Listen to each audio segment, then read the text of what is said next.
On today's episode of Let's Grow Together. Oh my gosh, I want to jump and scream right now because this is the best episode. I'm sorry for previous guests, but this is what happens when you bring on your mentor. He is my mentor, he is my coach. He has influenced me and helped me in so many ways on so many levels. And so to be able to have the opportunity to have him on my show, to share his insights, to share his value. And oh my gosh, does he deliver? So incredible. Oh, I don't even want to I know sometimes at the intro, I'll explain a little bit, but it's just too powerful in understanding how he's been able to build the $10 million business that he's been able to create and his journey along the way and what he contributes to his success in making it happen. So, without further ado, let's dive into this incredible interview with the one and only James Wedmore. But first, the intro. In order to become the best version of ourselves, it requires creating great habits. It is not just what we do every day, but also how we think.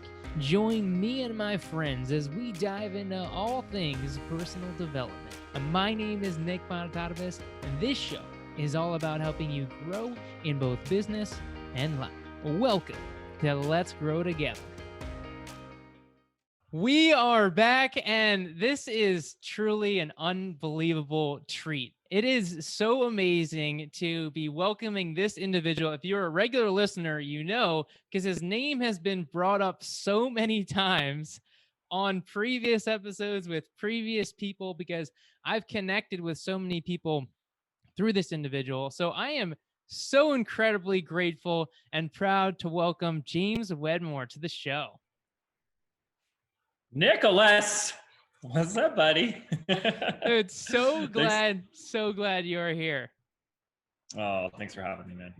It's I wanted to share a funny story before we get into you that I think is so important. So I went to, and I'm curious if you remember this, probably not. You meet a lot of people, but it was at the Kajabi Summit, and I was a huge fan of you. I watched your YouTube videos long before, years ago, before I think Business by Design even existed.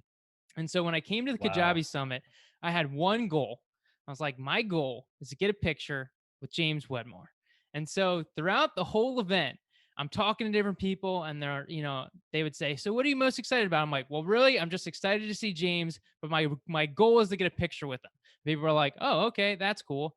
But I just kept saying it to every single person that I talked to. It was my only thing that I wanted to accomplish at this event, get a picture with James Wedmore. Eventually, I said it to the right person. Oh, I said it to Drew, who was on your show, and I had told him that. Um, and so Wow. he said, "I'll make that happen for you." And I'm like, "Really?" At the same time, when someone says something, you're not always sure whether or not they're going to be able to make it happen. But there he is. Next day morning, he's texting Jilly. And then, I'm like waiting. And there's like all these women waiting to take their picture, trying to get a hold of you.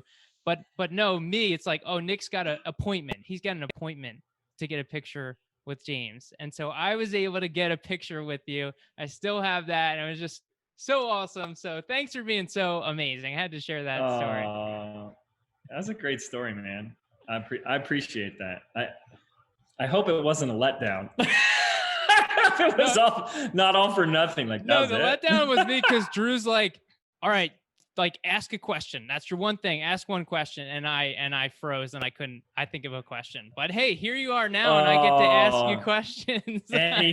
anything you want. Oh man. I appreciate that. Thanks, buddy. Amazing. So Great real story. quick, for those of who are maybe listening who don't know you, tell us a little bit of a quick about who you are, what you do, and who you serve. Yeah, I'll try to get to like the 30-second version so that we can like go into some juicy stuff. I run a podcast called Mind Your Business Podcast, and a program called Business by Design. I help the digital product course creator launch and scale that business. This is what I've been doing for 14 years. And it all started because I was a bartender, hated my job, hated my life. And I decided back in 2007 to create an online bartending school. That's how it all began. I got my first sale April 18th, 2008, someone in San Antonio purchased my online bartending school, and I was off to the races. And I've spent the last 14 years obsessing over marketing, sales, business, and then that led you into personal growth, spiritual growth. And, today I'm just left with, I think everyone should be a freaking entrepreneur. I think everyone should follow their dreams, go after it. And when you look at that business and what it gives you, the opportunities that it makes available to you, your business is a reflection of you. You grow, the business grows. And I see, when I look at where we are today, 8-figure company, being able to reach all these people, amazing stuff. It is the result of my own growth, of who I became, and really about who I became, who I let go of being to step into who I am. And what an amazing journey. It's a path. It's a path to be an entrepreneur, and it's a lonely path. It's a difficult path. It's, that quote, right, that we've all heard today. It's just like, entrepreneurship is doing what most people are unwilling to do, so you can live the life that most people can't. Doing what most people are unwilling to do, so you can experience what most never do. Absolutely amazing. And one thing that you said that I'd love to dive deeper into is talking about kind of uh, getting rid of that previous self as the way to grow versus actually creating a new version of yourself. So I would love if you could kind of explain that in a little bit greater detail of how you were able to let go and kind of shift yourself and to create this new identity so that you can build the business that you have today. How much time you got, buddy? I have so much I can share there. It's going to help to anchor a really powerful framework for people. I've taught this, so you are familiar with this. You've heard this before. This is called the logical levels. This was popularized in NLP by Robert Dilts, originally created by Gregory Bateson in the 1950s, psychologist. Don't quote me on all that. But the logical levels are basically this hierarchy of change that's available to us. So at the bottom level, we have our environment. The environment, and so this is like a pyramid, right? So if you drew this out, the bottom level is your environment, the external environment circumstances that you have. This is everything from your house to your car to your bank account to what you see around you in 3D physical. And people wake up one day and they say, I'd like a change. Contrast creates clarity. We listen to a podcast, or we see somebody else, or we follow some stupid influencer on Instagram, and we're like, I want a better life. I want something. Contrast, clarity, desire. I want something new. So we go to change something. What most people are doing is they're focusing on the next level up to change, which is behaviors, doings, and actions. What do I need to do? What behaviors and habits? This is great. Absolutely. If you do something different, you're going to get a different result. But there's a lot of people out there that are given the steps, given the actions, telling people what to do. Here's the things. And a lot of people aren't doing them. A lot of people are doing them the wrong way. And a lot of people are doing them and not seeing a change. And so what this whole model proposes is that the higher we go up these levels, the more impactful and deeper and profound the change is going to be. And there's several levels. It goes from environment to behaviors, and then behaviors up to skills and capabilities. In other words, a lot of the things that I teach and share are skills. So like interviewing, how many episodes have you done on the podcast? This is around 60. I think this is 65, so I think. Are you a little better at doing it today than you were on like the first couple episodes? Absolutely. Yeah. And I've gotten great feedback on that as well, which is always a nice thing. They're like, wow, you used to suck at this, but now you're amazing. Right? So, but it's a skill. It's a skill. You get better at communicating, talking, running a podcast. You get better at interviewing people. It's a skill. A lot of people today go like, well, I did it once. It didn't work. I give up. I quit. Wow. You should do a TED talk on how inspiring you are. But it's a skill, and it's like practice. Allow yourself to fail. Allow yourself to be ugly and messy and all those things. Make mistakes, look bad, look stupid. That's like, I always joke and say, that's my secret to success. I'm more willing to look stupid and make a mistake than most people, which is why I succeed. Isn't that interesting how life works? So skills. When you develop skills, all of a sudden you get better at something, the doing becomes better. You get better at a skill, and now the behavior becomes more effective and is more effective at changing the environment. See how this works? We go up, and the level above skills and capabilities is beliefs. Beliefs are the thoughts that you no longer think about. Beliefs are the bricks that you put in the wall behind you that you lock in as your model of the world. Beliefs are the things you say, this is just the way it is, James. Beliefs are the predictions you create about what's going to happen when you go out and do something. If I do this, James, it's not going to work. I'm going to risk. I'm going to fail. I'm going to look stupid. They're going to laugh at me. Those are all beliefs. Beliefs are the things you say about people, about business, about sales, about marketing, about your community, about yourself, right? And that takes you to the ultimate belief, which is the belief about who you are, who you say you are, who you've created yourself to be. And most people are creating beliefs, skills, and habits, and ultimately an environment from an identity that is not conducive or aligned with the outcomes that they want.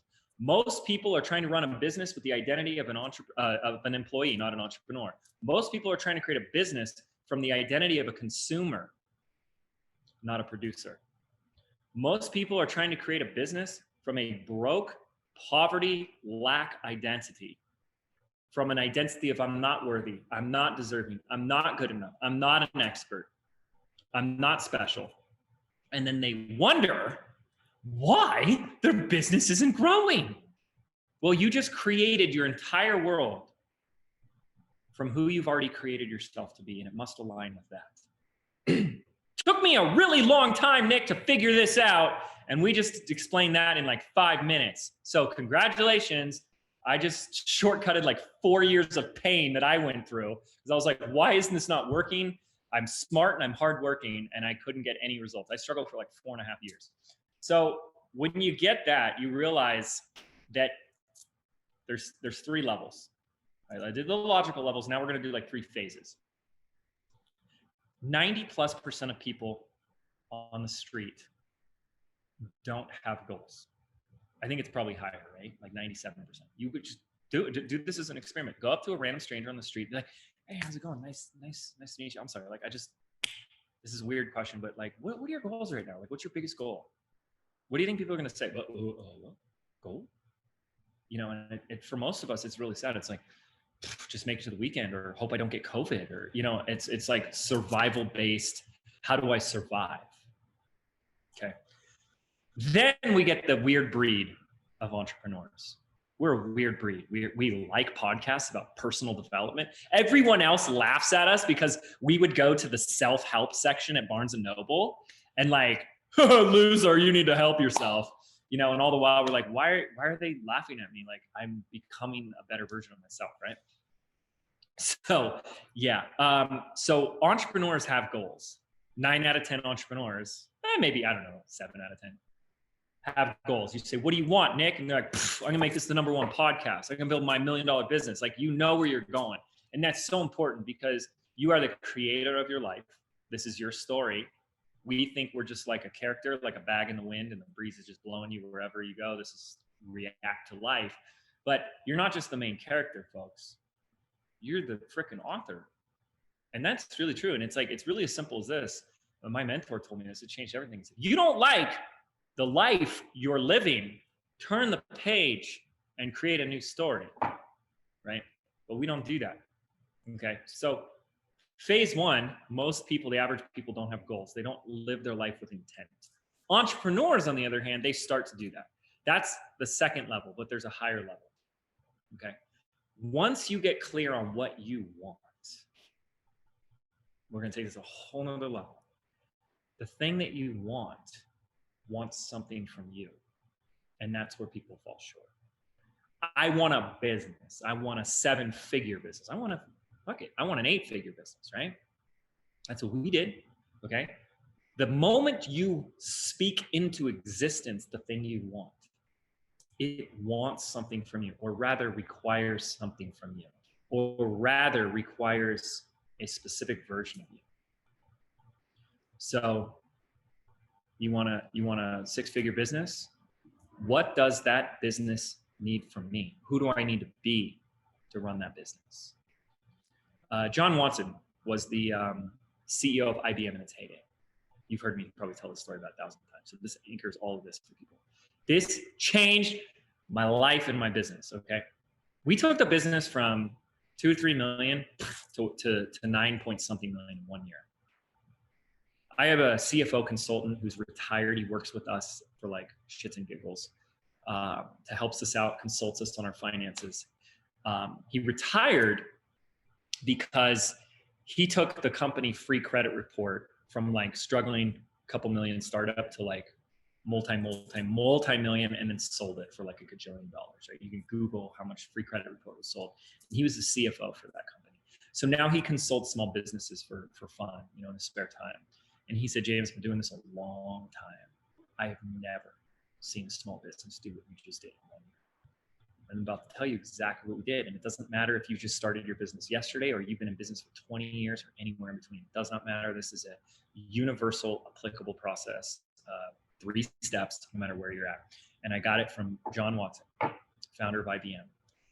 And when he retired and he took IBM to this massive level of success, some stupid reporter asked I call it like a stupid reporter because it's like some interviewer that's like never started a business, never been the CEO of a company, nothing like that, and asked that dumb question like, Mr. Watson, what's the secret to your success? Right? Like it's just, oh, here it is.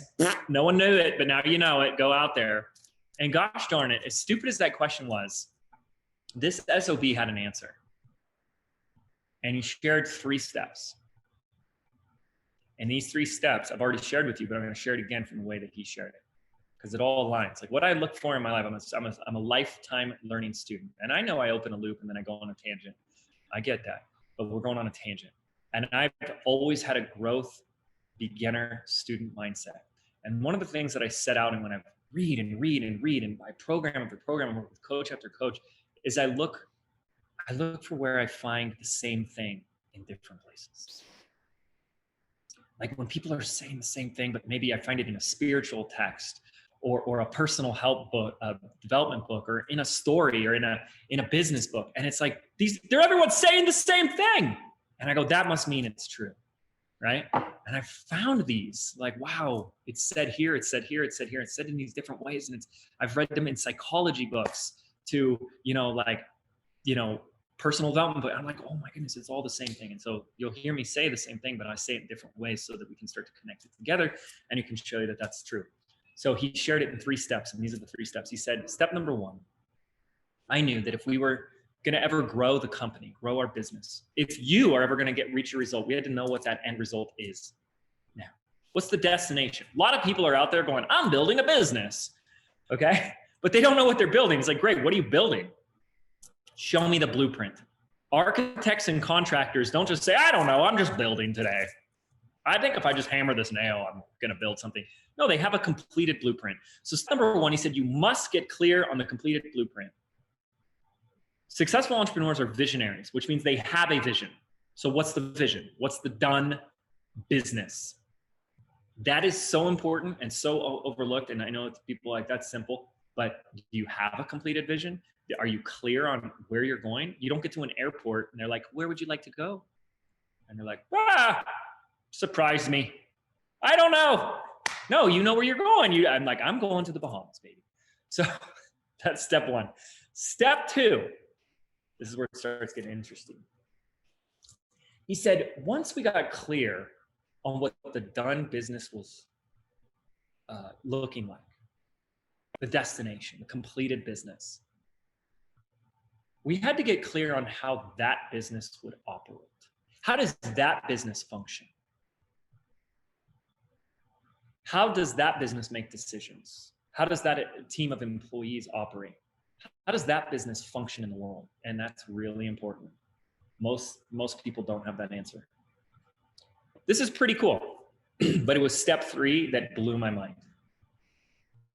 He said, step 3, I knew that if we were ever going to get to that completed business, which he did, that if we were ever going to reach our goals, which he did, if we were going to make that money, which he did, then the only way in hell that was ever going to happen was if we started to act that way now. We needed to be that company now from the beginning. That changed everything. So when you say, I want this business, I want this thing, What does this thing want or need from you? And are you giving it? Most people say, I don't know if I have what it takes. Oh, you've got what it takes. If the desire was born within you, then you have the resources within you already. It's simply a matter of, are you given what it takes? Okay. I know like Nick, like 20 minutes ago, asked this one simple question, but like I said, it's a big, big question he asked. It's a very important one. Are you willing to give what your business takes? Who do I need to be to run this six-figure business? What are the qualities, characteristics, and ways of being? What are the beliefs, the skills of a six-figure business owner? How would he or she run this business? And if you're not doing that now, you're like, I'm going to keep running my business the way I've been running it, but you expect something to change. You want to run your business like the consumer. You want to run your business like an overworked, underpaid employee, yet you want a thriving, successful business. It doesn't work that way. Change begins from the inside and within first, always, every time, 100%. Who does this business need me to be today, right now? And when you begin to answer that question every single time, it's a process of letting go. When you let go, you let in. Resistance is a state we feel when there's the part of us that's becoming the person we need to become, and there's a part of us that's holding on to who we've been. And resistance is holding on to the parts that no longer serve you. When you let that go, you always let in so much more. Human beings love to hold on because it gives us certainty, safety. We get to stay where we are. I know this is familiar, but you're a freaking entrepreneur. You signed up for a business to start your own business from scratch because you wanted safety and security. Do you even know what being an entrepreneur is? It's all about risk. It's all about uncertainty. It's all about creating in and from the unknown. You got to let that stuff go. Did that answer your question? Yes, amazing on so many levels, and so many questions have come up. One thing I wanted to comment on real quick about that last part you said about entrepreneurship is if you look up, you like Google entrepreneurship, it literally says like requires financial risks or some aspect of that. It's like literally Yeah, it's in the inherent. definition on Google. And one thing that Yeah. I thought was super interesting about what you were talking about, and goals was a big part of this, in really when you're focusing on that vision of like what you want. And so from your experience, when you like you have this amazing 8-figure business, and so many people are like, I want to be James, they're trying to do this, obviously not being patient enough, and as seeing the time that took, the work that you put in behind the A lot of scenes. time. We want to Yeah. rush. Like, why am I not this successful? Oh, well, you've been in business for 6 months, so what do you expect? But Calm down. yeah. But one of the things that is interesting is did you see this 8-figure business like when you were in this time? You mentioned like 4 years ago was a point when you went through the growth, but was there a time before that? Like, did you vision what you have today years ago? Nope. Nope. Mm-mm. That's the thing. Your vision's a moving target. Okay. So my first iteration of the vision was just, I don't want to have to work for anybody else. So how do I just get paid enough so that I don't need a freaking job? That was vision James's future 1.0. Then that happened, and it was like, all right, let's go to the next step and to the next step. So it was just like, how do I can pay my bills and like live on my own so I don't have to live with my parents anymore? And I only need like $5,000 a month, and I can do that. Less than that, $3,000. I moved out when I was making $3,000 a month. I'm like, peace, I'm out. And that was it. And then it was just a little bit more. And that was 4 years of struggling to even get to that $3,000. Like that was pathetic. I took a lot. I'm a slow learner in that regard. And then it was 2013 where some things really happened, and I went from about 300,000 a year to $1 million in 1 year.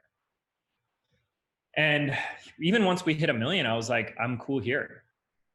And like, fine, like there's, we can get into all kinds of like money stuff too. I could go on so many tangents, so you got to always reel me in. But, money becomes a huge conversation when we're talking about business and entrepreneurship. We all have a relationship with money. And I had a lot of issues with money. I didn't think I was deserving of it.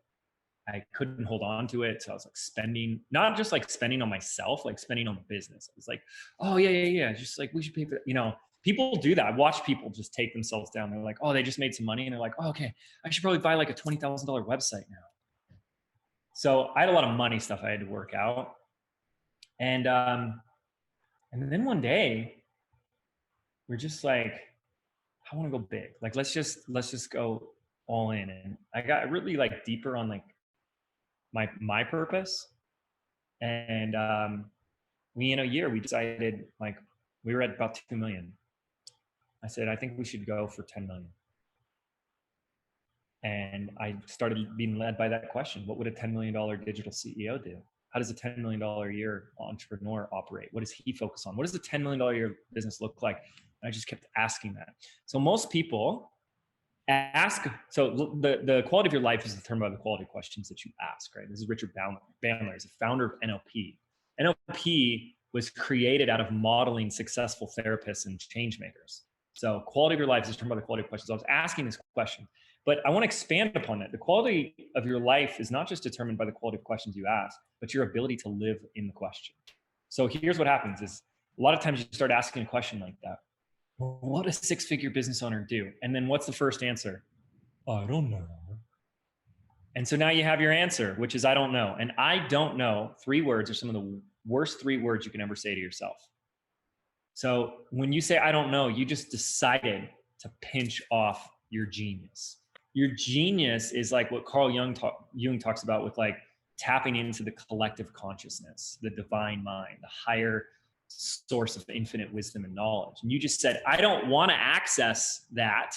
Geniuses, we all have a genius within. It's our ability to connect to the collective and this infinite storehouse of wisdom and knowledge, divine mind. That's what's called the divine mind. We can do that when we're quiet. We can do that when we're out of our head and into our body, and we're quiet and the answer comes. But it only happens when you have the courage to ask and listen. But most people say, they get in their head and they ask a question, and they say, I don't know. And then you just pinched off access to that. You have to be willing to F the how for now, right? Fuck it.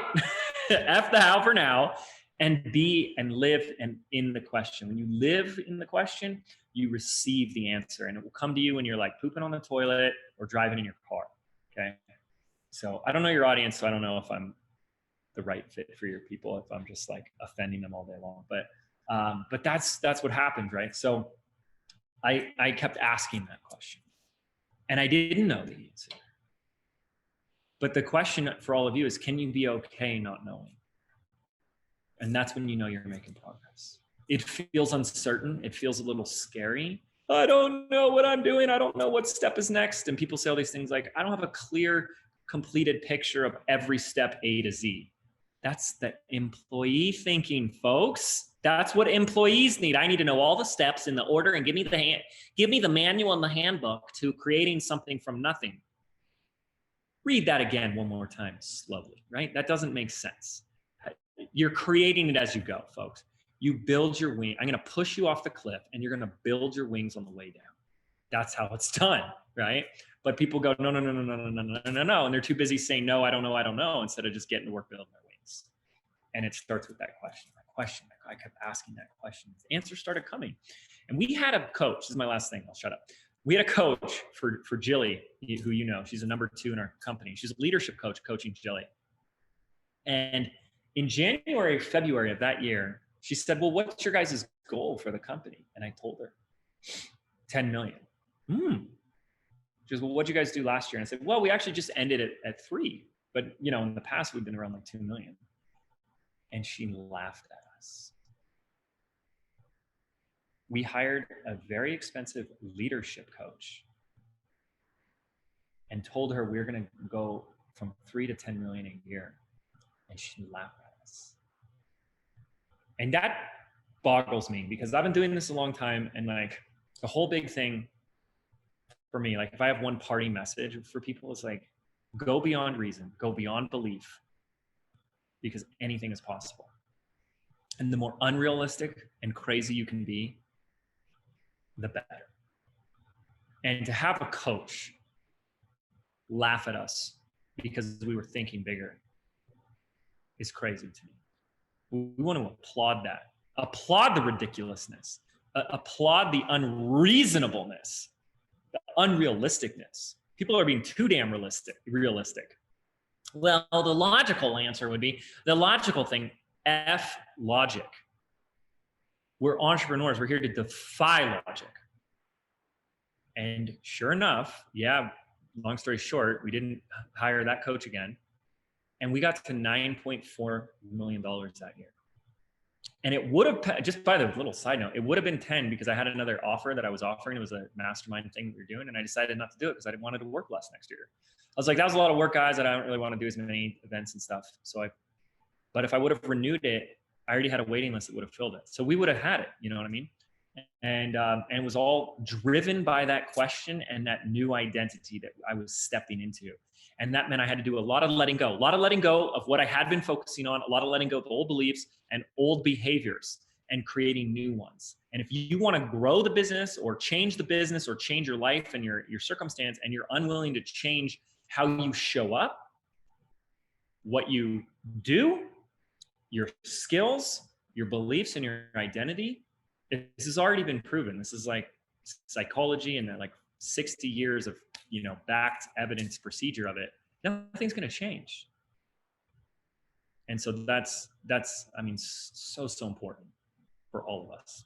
Hopefully that all makes sense. Yeah, no, absolutely. This is all amazing stuff. And, it's always great when I have guests, especially, obviously you're bringing it today, and things that I'm reflecting on in just even what I'm doing. But the one thing that really stood out to me is talking about the vision. And I think, because I think I had this same interpretation. You've kind of opened my mind in that a lot of times we want to have this vision and we're like, well, we need to have this vision and then you got to execute the vision. But you just talked about how your vision is going to move and change and grow. And what I almost— Do you know why? Do you know please why? Share. Because you're moving and growing and changing. So it's like a movie projector, right? And you're projecting that vision, but the movie projector is moving. So as it moves, the picture moves and changes. And as you become more of who you're becoming, you create and project maybe a clearer vision, a slightly different, a slightly bigger, whatever vision. And that's normal. But I think a lot of people are too afraid to create a vision because they think it's going to be something locked in stone. Oh no, once I write this down or lock it in, it's unchangeable. It's like, what are you talking about? It's a moving, living, breathing thing. But you got to start somewhere. But anyways, go ahead.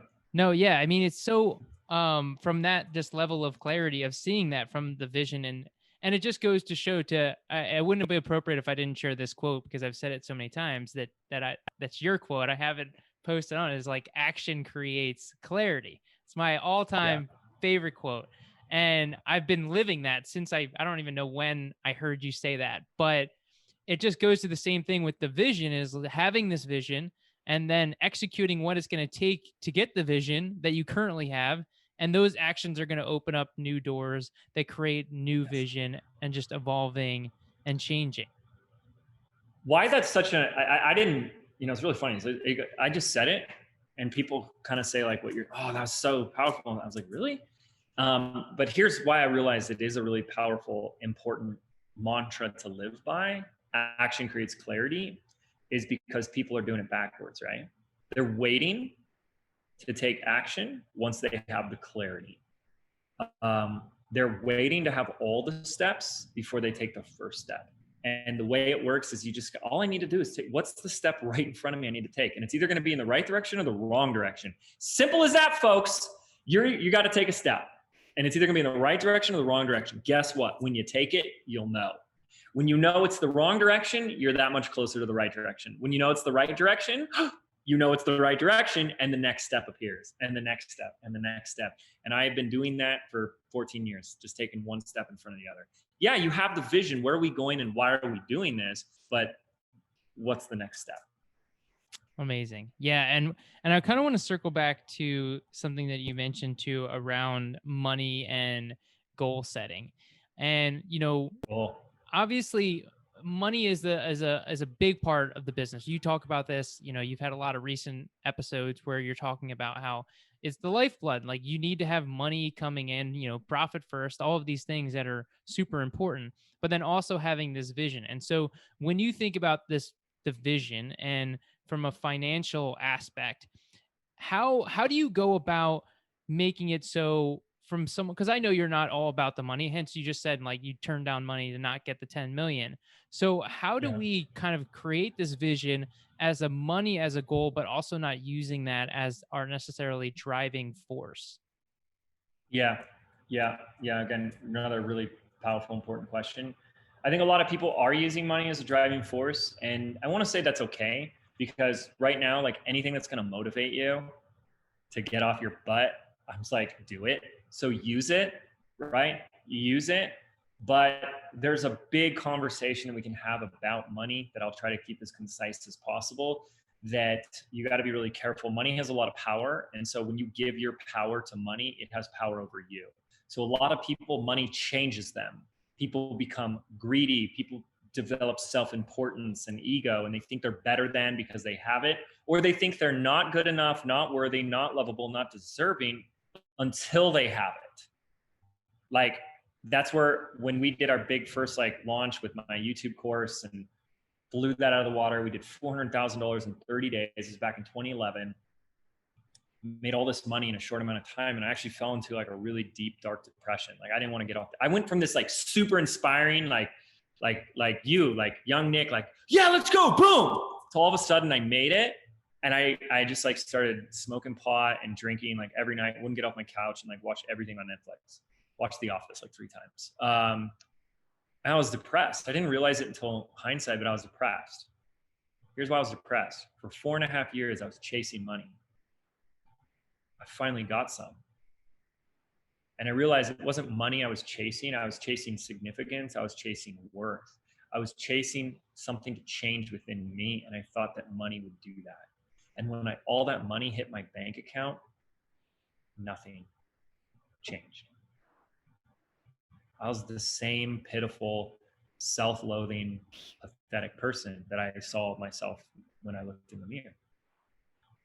That was a beautiful experience for me, and you guys don't have to go through that. But today, yeah, I'm driven by service. I love helping people. I say today, this is a great thing that kind of almost sounds contradictory to what I'm saying, which is great. I love to kind of be paradoxical in ways. I say that the real destination is the doing. So have the vision of the money, have the vision of the business, but the destination is in the doing. In other words, I'm doing it right now, folks. I'm living my vision. On Nick's podcast, we're hanging out, we're shooting the shit, and I'm doing it. And that's it. I'm living the vision today. And when I'm doing my destination and I'm being the destination, I'm living the destination, it's important to me that my values are met. So fun is right at the top for me. Everything I do, I have to have fun. That's why I'm kind of making silly jokes or like doing things, because it's got to be fun. Like sometimes I get a little too serious and I'm like, all right, but it's all fun. You know what I mean? Like, let's have fun. Is he serious? Is he having fun? It's both. But it's really important to me that every day and in my business and what I'm doing is about fun. It's not about survival. It's not about need or I have to make more. It's not enough, or I'm going to stress and I'm going to work. It's like, this is all just a effing game. It's a fun game. It's an important game, but it's a game, and I'm having fun. And I'm having fun every day. So I'm in my vision. I'm fulfilling my vision. I'm having fun every day. And I don't need to make that. Oh, that extra 600,000. I gotta. Like I don't do that today.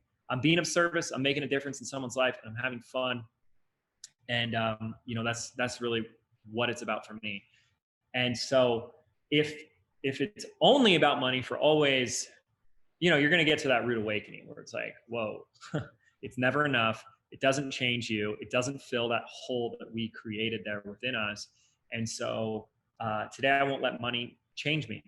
Instead, money is a tool, and that's it. Money is a tool. Okay. Yeah. So right now I like to give a little metaphors and stories of my life. Nick knows, because he teases me about it, that I'm building a camper van. Right. So I did this for 2 reasons. Number one, because I knew it would be fun AF, and I knew it would push the crap out of me. Like, this is humbling me on a daily basis.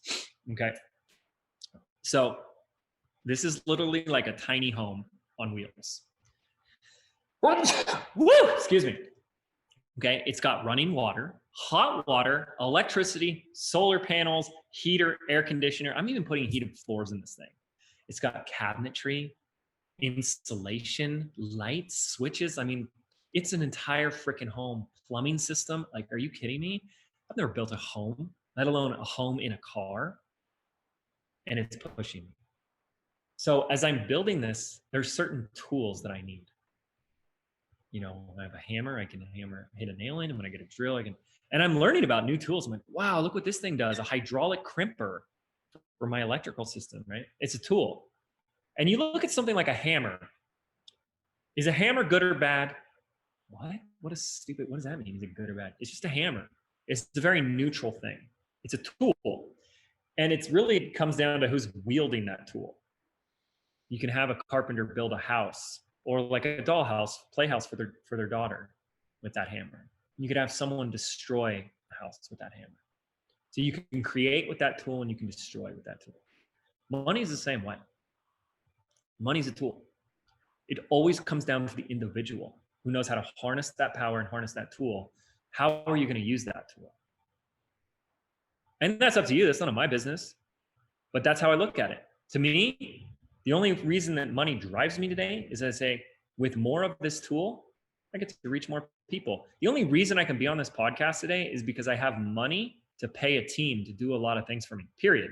If I was doing it all myself and Nick said, do you want to come on my podcast? I'd say yes, but I can't. I don't have the time.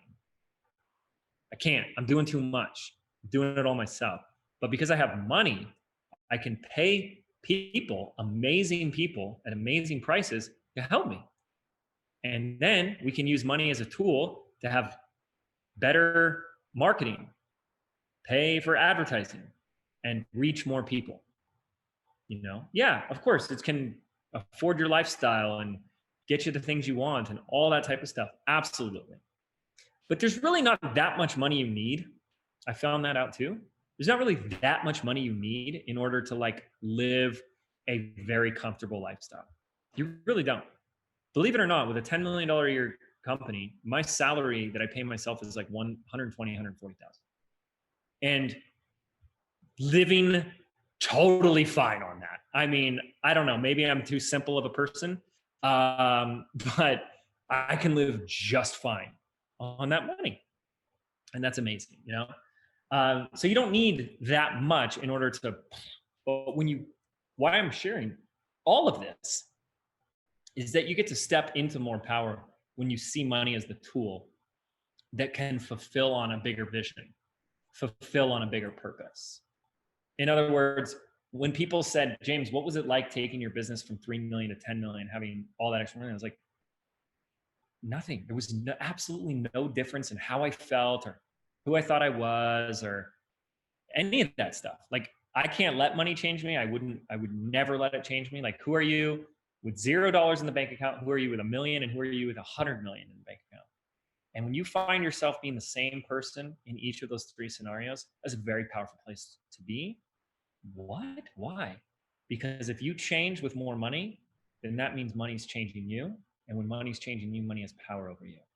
When money has power over you, you are controlled by money. And when you're controlled by money, it's only a matter of time before you lose it.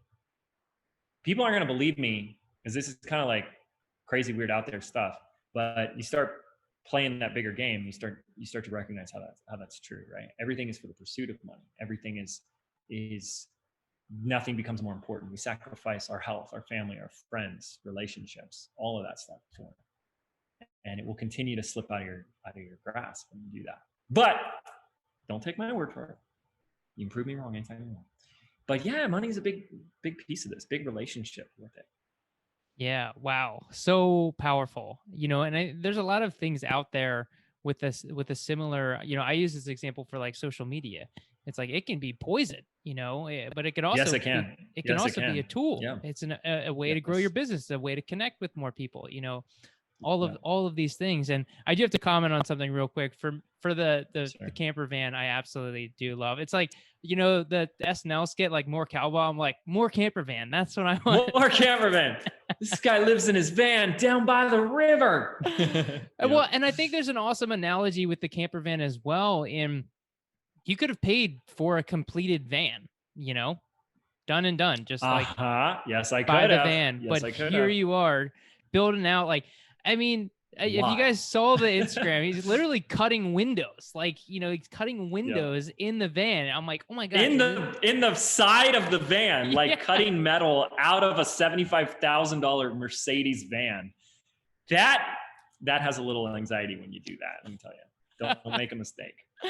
Yeah, a lot of pressure. Like, got to make sure. But oh my gosh, like what a Mhm. cool thing to be able to do, because at the end of the day, you're customizing it to you, you're building it how you want it to be. And so to a certain extent, it's your van by design, the same Yep. way that you're Yep. yeah, see what I did there? Yeah. You're building your business by design. You're not going to go out and buy this. It's enjoying the journey and creating it how you want to create it. And I think that's just it's a powerful analogy. Yeah. And that's what I wanted to do. People think I'm crazy. Like, why are you doing that? You have the money, just go buy one. Like, part of the thing I want is the experience of building and creating. And that's a really interesting thing that I just,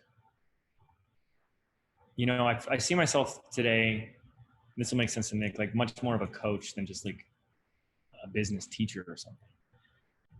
Because far less concerned with that second level of logical levels of like, here's what to do. Let me tell you what to do. I want to help you like think, act, and be like the entrepreneur, what we call the digital CEO that your business needs. And there's a lot of people out there that are like, they just want people to build their business for them. And I just think that's like disgusting. Like, if that's you, you got to knock that crap out. Like, oh, I joined this program, and it's like, kind of was hoping they'd just do it for me or think for me or tell me every single step, and then I would just have money in my bank account. And that really baffles me, because what is it that I've already said in 14 years of this that I figured out? The destination is the doing. And you, despite what you think, and this is kind of like an ego thing, right? Like, your ego might be saying you want someone else to build a business for you. But I think deep down, that's just not the case. Because let's say someone came in, like let's say Nick and I came in, we just built your business for you, and then you just get to cash checks. When you look back at what got created, you don't get to say that you did that. That's really not even your accomplishment at all. We did that. You're the same person that you were. You didn't grow, you didn't learn, you didn't experience, and you don't get to celebrate the win of who you became, what you let go of, what you conquered, and what you accomplished. And isn't that what we came here to do? For me, what drives me? The vision is not the vision. The vision is what sets the stage for me to become more of who I'm becoming. And that's the destination. Who do I become in the process, in the pursuit of this vision? That's the goal. The destination is in the doing. And that's what you should be obsessed with. That's what you should fall in love with, is the process of who I'm becoming, who I'm shedding, what I'm learning, what I'm experiencing, so that you get to look and say, I did this. I mother effing did this. I am being pushed and getting my ass kicked by that van. Every day, it wins. But I come out there again, and I get back up, and the next day I'm out there. I'm going to dust myself off and like, we're doing this. And one day it's going to be done. And you'll laugh at me right now, because I got a lot of people laughing at me. It's like, what is this weirdo doing? But when you see that finished thing, and I see that finished thing, I'm like, I freaking built that. I did that. And it's mine, and I own it. That's the experience I'm chasing. That's what I want. And that is why I said I'm doing this myself. Amazing. So powerful. I love it. And I can't wait to see the van done. I mean, it seems like you're pretty close. Yeah. Well, I would say 40%. 40%. But you got a lot of the internal stuff, but you got a lot of the structure down, which is pretty awesome. Yep. But wow. I mean, oh my gosh. So this was so powerful in everything that you discussed here. I mean, we started off, you're talking about just loving entrepreneurship. Like everyone should be an entrepreneur. I feel that same way. And I think Yeah, because it's this level of growth that happens, these things that you're forced to exactly. overcome when you pursue this, it's such a powerful thing to look back on where you've come from, even just in the pursuit, like not even just thinking about a business and taking the steps to building a business. Like I had this 5 years ago, but I didn't actually launch, until more recently, a couple years ago, until where things, then you're full time in your business. I'm full time in my business. So all of these steps that lead, but there's all of these things that happen, that you grow. And then you talked about, these logical laws and these beliefs and these skills, and how all of these things are so important and aligned in understanding these different parts. And I'm not going to go through, because I wouldn't do it justice if I went through. You can go back and listen to earlier parts of the episode. But it was just the beliefs, I think, is so powerful in that aspect, and really taking the time to become the best version of ourselves, become in that business, that person that we want to have. You shared Mhm. John Watson and the three things, getting clear on your blueprint. How does that business function? And then Mhm. being that company that you want to see. And it's such a funny thing too. Now, Yeah, now, yeah, because you're like, taking what could be appear as a massive complex thing, like building a $10 million business, to a simplified process of just, you know, be this person. Oh, okay. All right. Well, I'll start yeah, just thinking differently. And I love that you talked about the questions that you ask, because if you're, let's say, looking at your goals, setting your goals, and you write down, this is my goal, but then you're not actually looking at what it's going to take, the actions around it, the vision that comes with those action items, and asking those questions. All right, you put your goal. I want a $10 million business. Okay, well, what needs to be done? What needs to be done today? What needs to be done over the next month, the year, and really making it happen and figuring it out. And to go back to, because I think the favorite part for me, because I guess it hit me, was the vision, and understanding how your vision is going to grow and change just as hmm you are growing and change. You use the movie analogy, yeah. which is great. I know you're Mhm. big movie buff. And I think that's such a cool aspect, and just understanding, like, even if you're, let's say, niching down, it's like you can still grow and change that niche. You can change your business name, you can change your Oh logo, yeah. you can change who you sell to. None of these things are concrete. Mm-mm. Nothing in this world is like, okay, this is how it needs to be. You can, aside from gravity and things of that sort, although you go into Yeah. space and gravity's not there, so technically, Right. already thinking about the questions Let's already. build a business on Mars, and there we go. Yeah, Probably not with too, Elon Musk. yeah, not too far off. I know. And then just like understanding the money, and I love how you structured, and just really understanding that money is a tool. If you want to help people, Yeah. one of the best ways to do that is through money, either getting in front of more hmm people. If you have nonprofits that you want to fund and create, that's all done Yeah. through money. It's such an amazing, powerful tool. And so with all of this, do you have any last things that you would love to leave our listeners with? Yeah, I do. I have so many things. If someone has or wants to have the business around their coaching, their digital products, et cetera, because this is who we help. I like to keep it really simple. I mean, I can teach you all the steps and all the things, but it's important that we start with a simple plan. And the first thing I say is that it comes down to two things for people: attract your audience and sell them what they want.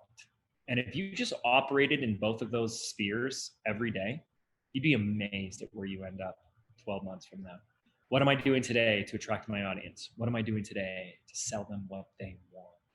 And if you've already been in business a little bit and you're looking to grow, here's my simple philosophy. Simple. I mean, this is so simple, and it's a guaranteed more money this year than last year. Guaranteed. If you want to make more money this year than last year, put more offers in front of more people, and you'll make more money. Now, I like to have these simple things and leave you with these simple things, because There's a lot out there. I get it. It's a lot of noise. There's a lot of advice. There's a lot of distractions. There's a lot of opportunities. And just like everything else we've been talking about, like social media, like money, it can be used for good or bad. And what's going to help you receive and use that advice properly is when you have that solid foundation to begin with. And that is attract your audience. So you're either going to get advice and stuff that's going to help you attract your audience and sell them what they want, or it's a complete waste of time and distraction. And a lot of people think they need a lot of tools, they need a lot of strategies, they need to be on all the places and doing all the things. No, you can get started with a very small audience. Like that's what I love is like these influencers that are like millions of followers, you know, these like young 20-something millennials that are like half naked photos of them on these exotic beaches. Like, look at my perfect life. They don't make any money, folks. Go Google this. They do not make a freaking dime. They can't sell their own little stupid t-shirts. And, you know, it is what it is. And then you have these micro, influencers, if you will, these thought leaders. They have like 2,000 to 4,000 followers and they have a 7-figure business. You don't need a huge following to have a business. Attract your audience, and it can be a small audience, and then sell them what they, here's the keyword, already know. And the more you keep what you're doing simple, you have the vision, you have a simple plan for doing it, the more likely you are to actually fulfill on that vision, the more likely you are to make that money, have that impact, attract those customers. And when you make the doing your destination, in other words, I'm doing that podcast, I'm creating that content, I'm helping those people, I'm doing this, I'm doing it, and I'm here now, and this is it, and I'm happy, and I'm having fun, and if this is all I did for the rest of my life, pinch myself, I'm in heaven, then you're already there. And when you're already there, that's when things start taking off. That's my party gift. Amazing. Such an amazing party gift. And I did want to comment on something that you did, and less than what you said, is just to comment on just your pure genius and skills of like lowering the tone of your voice. And I'm noticing this because you've trained me in this, in how you use different tonalities and lowering your voice to bring people in. It's so powerful. And I wanted to comment on, because other people probably don't notice it. And just, there are things happening that this man is doing right now that are just like, it's so incredible. So it's not just about what you're saying, which has been incredible, but also how you're doing it. So thank you so much. I'm going to put everything in the show notes. Follow James. I know all his information. A lot of times I ask, hey, how to get in touch with you, but I'm going to give everyone all the information in the show notes.